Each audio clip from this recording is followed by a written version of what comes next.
Singer Corey Taylor is best known as the frontman for hard rock bands Slipknot and Stone Sour.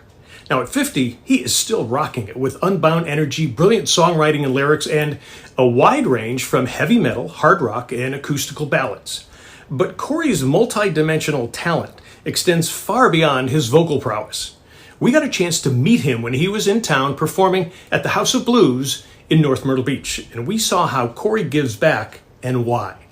When he heard about a local charity called Fans of America that will help local vets, Corey and his foundation were all in. I think it's a fantastic idea, especially if it's something that actually spreads nationally, but keeps its roots locally. I mean, that's the important thing. Sometimes when something comes under a national shield, it has a tendency to be a little too detached. Like you recognize the people that you're actually trying to help, whereas Fans of America is actually really kind of honing in on the communities that they're actually trying to improve, which is great. When you put the roots down locally, then you start to see that community will actually start to heal itself if you provide them the opportunity. So I think that's fantastic. Now his concert at House of Blues that night got things going for Fans of America. We provide a certain amount of tickets that they can then raise money by auctioning. We afford them the opportunity to come down and have a good time. Also, just kind of trying to create a network through my foundation, the Taylor Foundation, that we can then add to my website and develop a whole network across the country, and actually hoping to go globally as well, where if people in the area are looking for help, they can go to my website and they can type in their city or go to their state, and they can see the various places around their community, the organizations around their community that will help, and Fans of America will be right there to be available to them. Corey does it in part in memory of what his grandfather went through. My grandfather was a Korean War vet. He came back from the war very, very affected, to the point where he was overtaken by alcoholism. It destroyed my grandfather and my grandmother's marriage, to the point where once I was born, he was a person that wasn't even in the family purview, as it were. He was just and honestly, I didn't even know him really until I got older and realized that he was my grandfather. He was just a person that my mom would take me to visit, and I didn't know him. I had no real relationship with him.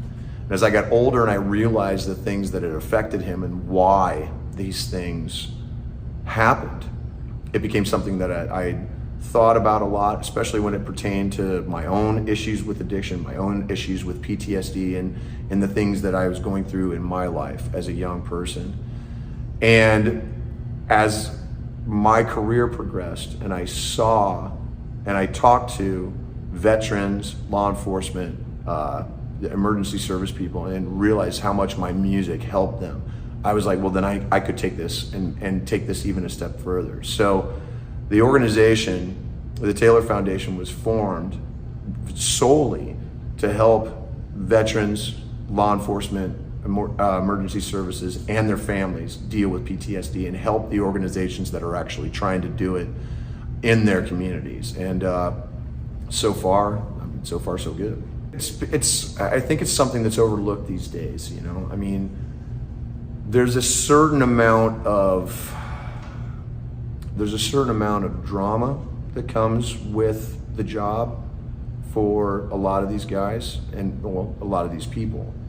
And to me, it's one more way to kind of show support for them, knowing that sometimes these guys, they run into dangerous situations without any regard for themselves, for the fact that how it would impact their families. So it's very important for me to let them know that there are people out there who appreciate what they do. No matter what's going on in the world right now, we know that there are people out there who are trying to look out for us in the best way they can. And if I can't tell them that I've got their back, why should I expect them to have mine?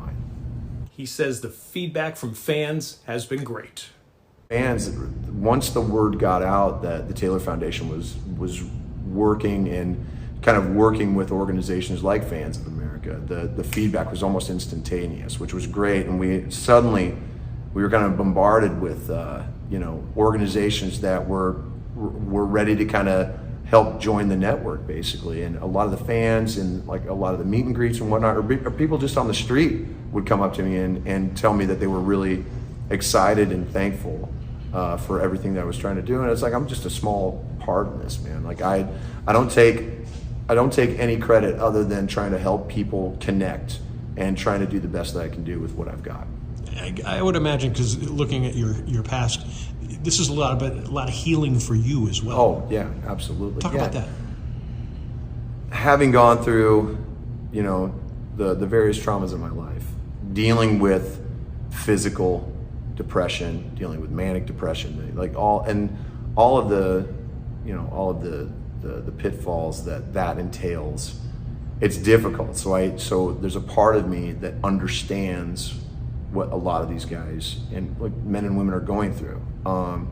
It's important for me to let them know that there's a part of me that understands it, and so that ends up developing a language and a communication between us.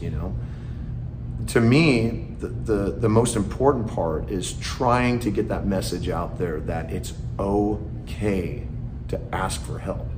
It is 100% okay to ask for it, because a lot of us grow up held back because we're supposed to just, suck it up and push it down and just get on with it. And well, guess what? That doesn't work. So if I can help one person find some help, and I can help one person get some help for them and their family, then I'm doing my job. Now, check out Corey's foundation and all that it does. Here's the website. And check out Fans of America Foundation at this website and see what they have planned for South Carolina. Plus, you can also see a PSA for Fans of America with Corey that we help produce here at Carolina Buzz on WingDing TV.